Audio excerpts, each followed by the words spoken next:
kim agar birovni oilasini buzilishlikka sabab bo'lgan bo'lsa, endi o'shan oilani tiklanishiga agar harakat qilib tiklab qo'ymasangiz, o'y uchun bilib oling, Allohning qiyomatdagi jahannam azobiga bilet sotib olibsiz degan.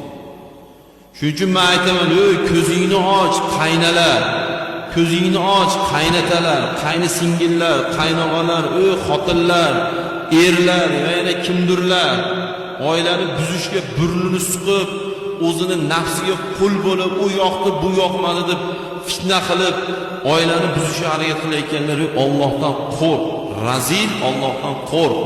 Sen razilsan agar ona bo'lsang. Onalar o'zini bolasini oilasini buzayotganlar. Men buni 20 yildan oshiq oilani yarashtirish, nikoh, taloq masalasida yurganligimdan kelib chiqayapman. O'zini bolasini oilasini o'zi buzyapti. Hech qana oila buzilishiga sabab yo'q.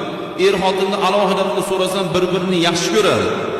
Yashagisi keladi, yig'laydi. Oilasi buzilayotganiga yig'laydi.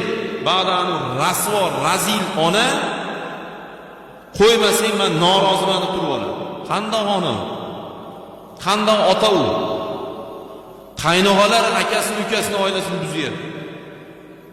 Qayni singillar bu degani singli o'sha kuyovni singlisi yo kelin tomonda kimdir akasi, ukasi oilasini buzyapti.